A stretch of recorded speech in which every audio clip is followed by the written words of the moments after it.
سورہ المومن تعارف۔ سورہ المومن مکیہ ہے اور اس کا زمانہ نزول یہ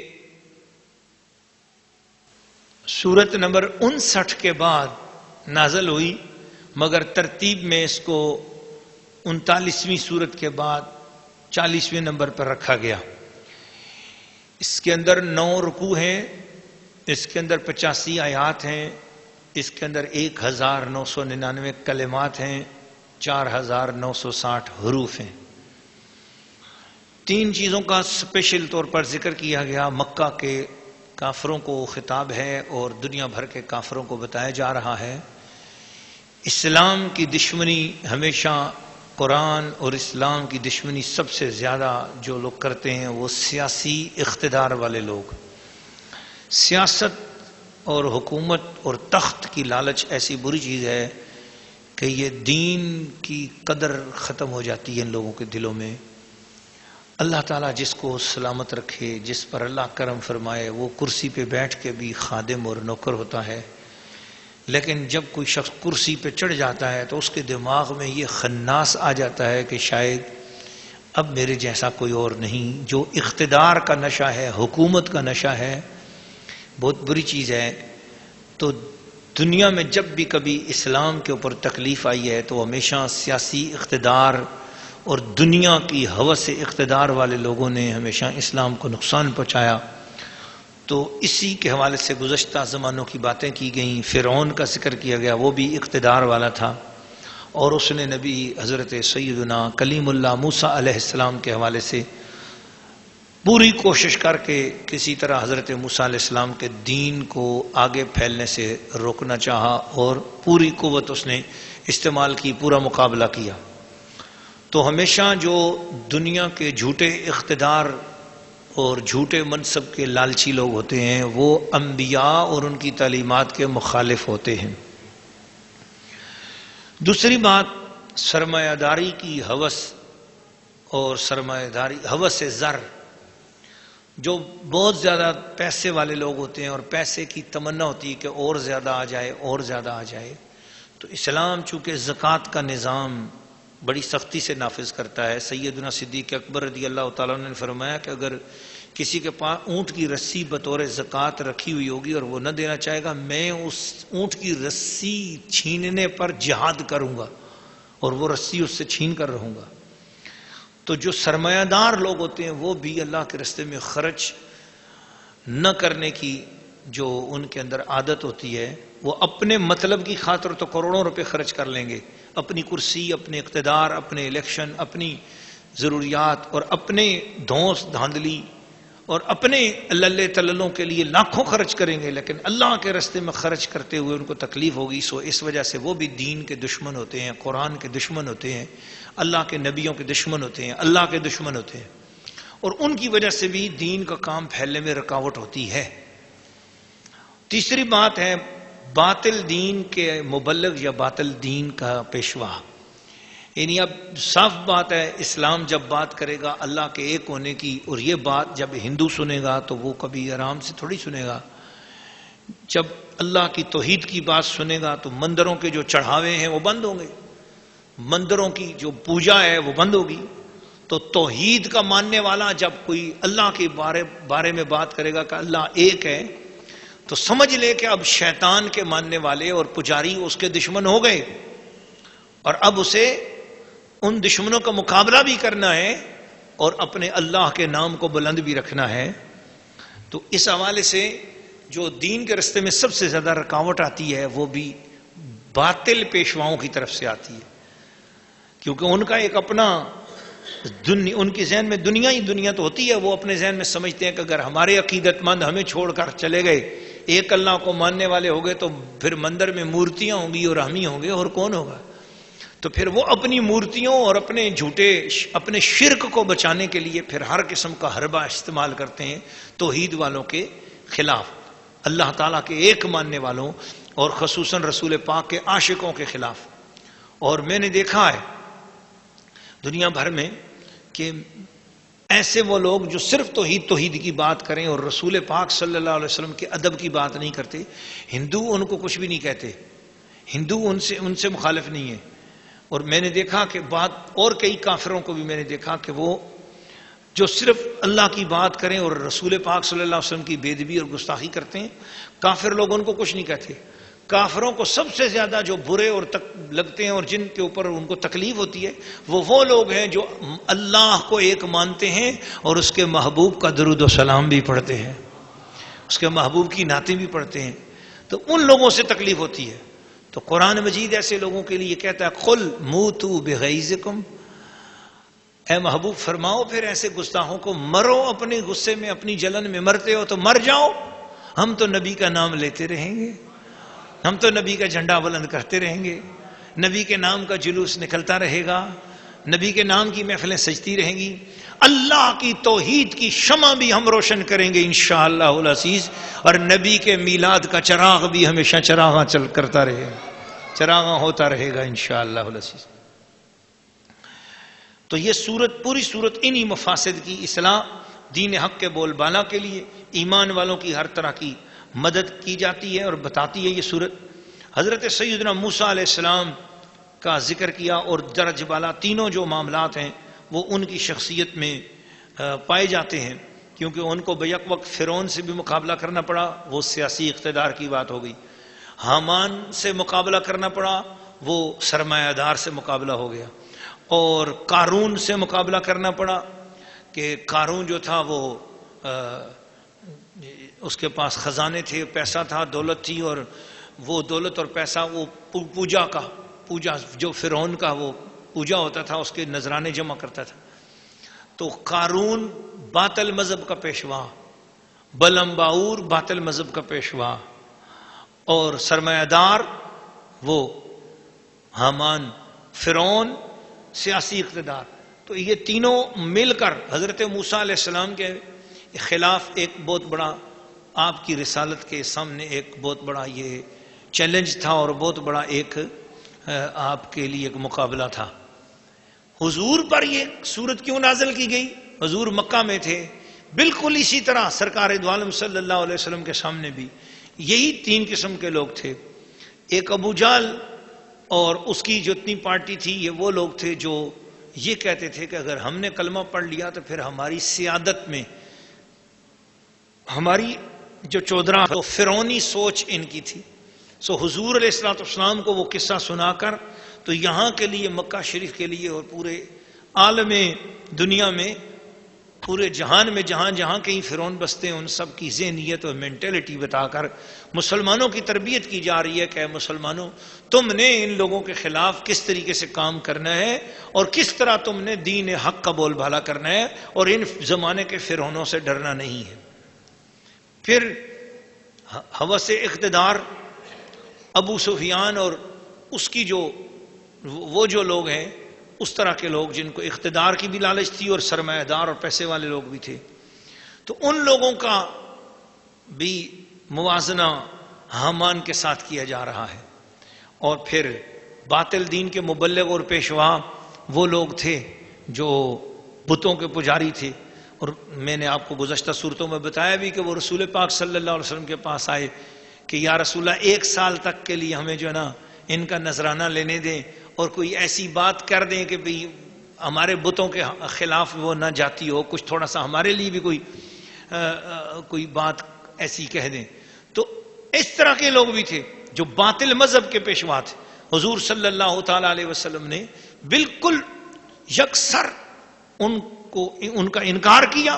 اور ایک شخص آیا حضور کی بارگاہ میں, اور غالباً شاید یمامہ کا تھا, وہ مسلمہ کذاب حضور کی بارگاہ میں آیا اور کہنے لگا اے محمد اس طرح کرو, میں اپنے پورے قبیلے کے ساتھ آپ مسلمان ہوتا ہوں, اپنی نبوت میں سے آدھی نبوت مجھے دے دو اور آدھی تم رکھ لو, تو میرا پورا قبیلہ مسلمان ہو جاتا ہے.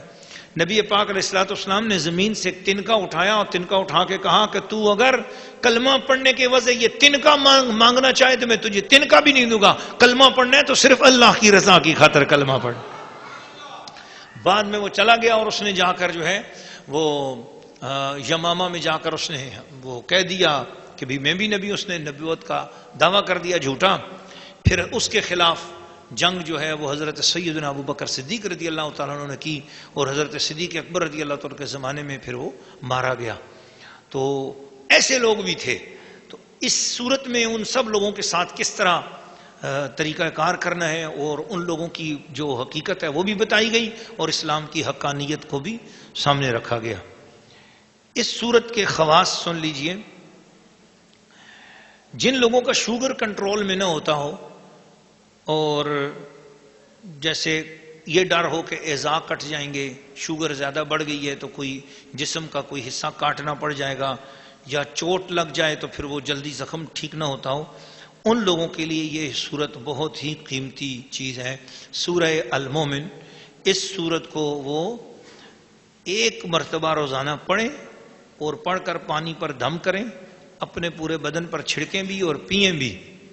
تو چونکہ یہ سورت کا جو نمبر ہے قرآن مجید کے اندر 40 ہے، تو 40 دن تک لگاتار اس طرح کریں، انشاءاللہ ان کی شوگر بھی ختم ہو جائے گی، اور ان کے جسم کو کسی حصے کو کاٹنا بھی نہیں پڑے گا، ان کا زخم بھی ٹھیک ہو جائے گا. اس کے دوسری خصوصیت یہ ہے کہ کسی کو پھوڑے پھنسی بہت زیادہ نکلے ہوئے ہوں، اس کا چہرہ خراب ہو رہا ہو. بعد اوقات بعد لڑکیاں ایسی ہوتی ہیں، جن بچیاں ایسی ہوتی ہیں کہ کسی جگر کی خرابی یا کسی بھی وجہ سے ایسا ہوتا ہے کہ چہرے پہ دانے بہت آ جاتے ہیں ان کے، تو ان دانوں کی وجہ سے چہرہ ایسا ہو جاتا ہے کہ پھر وہ رشتے میں رکاوٹ ہوتی ہے. لوگ آتے ہیں، چہرہ دیکھتے ہیں اور رشتے کا انکار ہو جاتا ہے.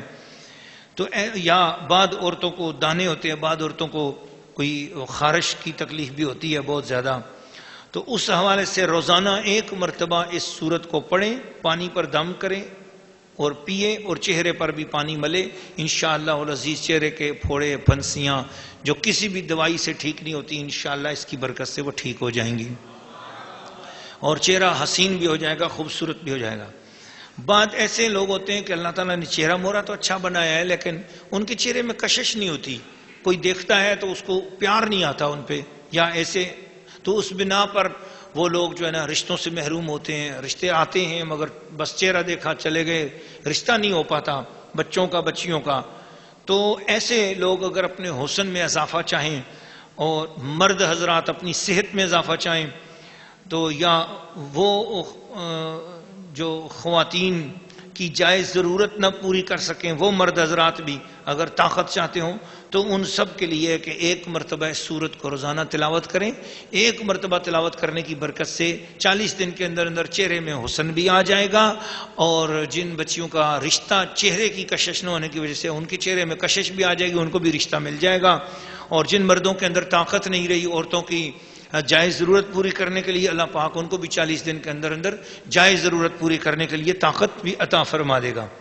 ایک اور بہت بڑی خصوصیت اس صورت کی یہ ہے کہ وہ شخص جس نے کوئی بزنس رکھا ہو مگر اس کے گاہک نہ آتے ہوں، اس کا بزنس صحیح نہ چلتا ہو، پہلے اچھا چلتا تھا اور اب اچھا نہیں چلتا، گاہک نہیں آتے، تو با ادب ہو کر، باوضو ہو کر پہلے 2 رکعت نماز نفل پڑھے، سفید کپڑے پہنے، عورت ہو یا مرد جس کا بھی بزنس ہے، تو پھر وہ اس صورت کو با ادب ہو کر لکھے، خود اپنے ہاتھوں سے لکھے قبلہ رخ ہو کر بیٹھ کر، اور پھر اس کے بعد اس پوری صورت کو لکھ کر اپنی دکان میں لگائے.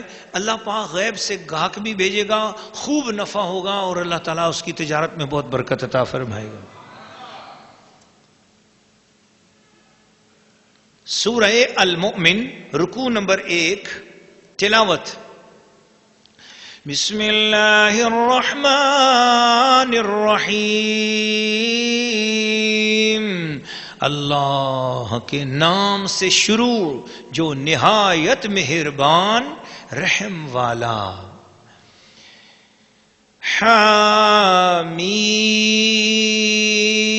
حامیم، تنزيل الكتاب من الله العزيز العليم غافر الذنب وقابل التوب شديد العقاب ذي الطول لا إله إلا هو إليه المصير ما يجادل في آيات الله إلا الذين كفروا فلا يغررك تقلبهم في البلاد كذبت قبلهم قوم نوح والأحزاب من بعدهم وهمت كل أمة برسولهم ليأخذوه وجادلوا بالباطل ليدحدوا به الحق فأخذتهم فكيف كان عقاب وكذلك حقت كلمة ربك على الذين كفروا أنهم أصحاب النار الذين يحملون العرش ومن حوله يسبحون بحمد ربهم ويؤمنون به ويستغفرون للذين آمنوا ربنا وسعت كل شيء رحمة وعلما فاغفر للذين تابوا واتبعوا سبيلك وقهم عذاب الجحيم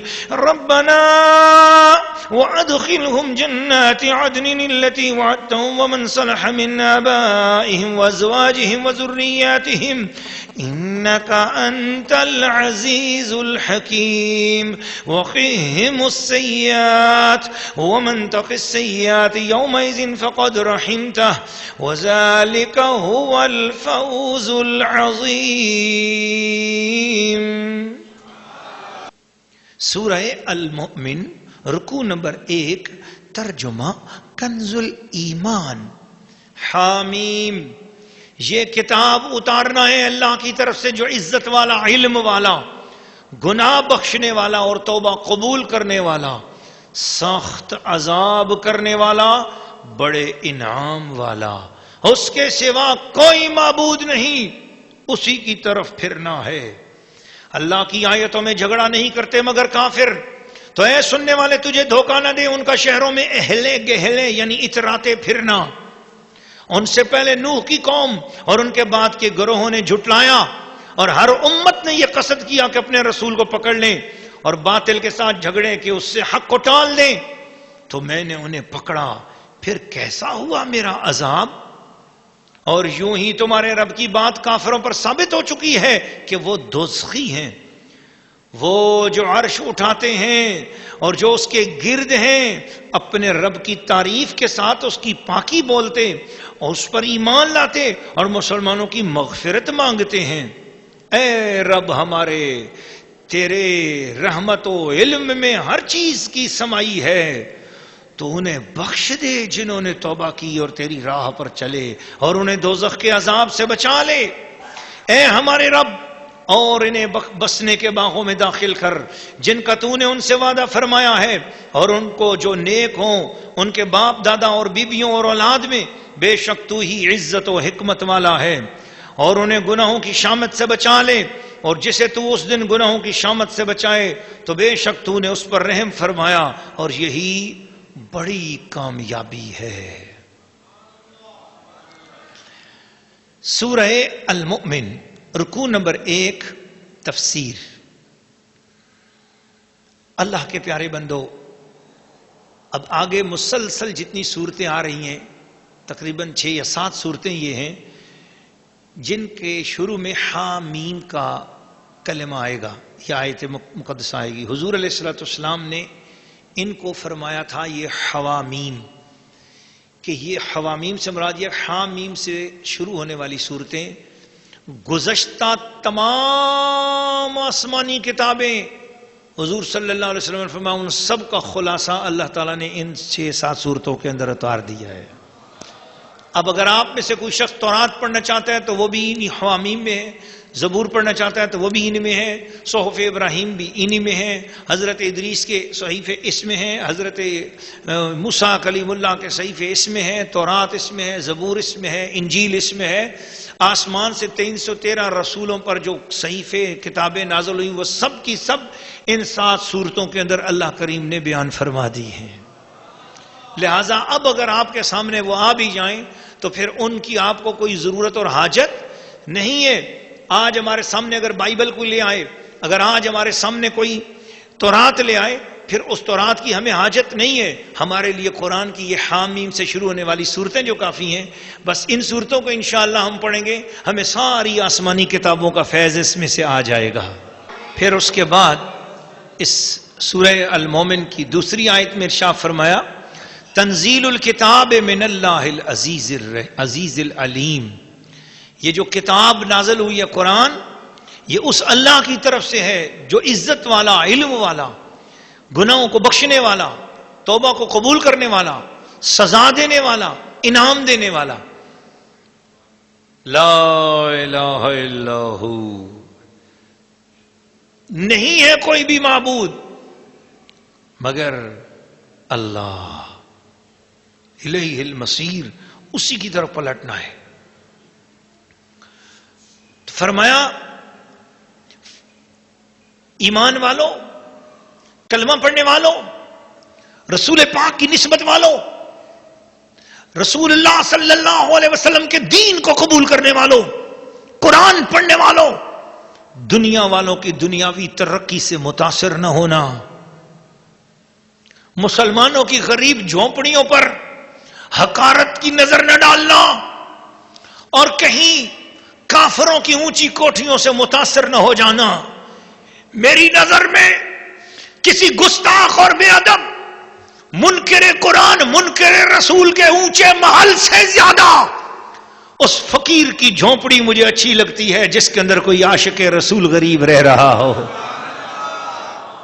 خبردار، اپنی دنیا کے اندر اپنی نظروں میں کسی بے ادب، کسی مشرک، کسی کافر، اللہ کی توحید کے خلاف کرنے والے، نبی کی رسالت کے خلاف کرنے والے، قرآن کے بے ادب، صحابہ کے بے ادب، اہل بیت کے بے ادب، آل رسول کے گستاخ، ان لوگوں کی ظاہری اور دنیاوی حالت دیکھ کر کہیں یہ نہ سمجھ لینا کہ یہ بہت اچھے ہیں یا نیک ہیں. نہ، یہ ایک آزمائش ہے.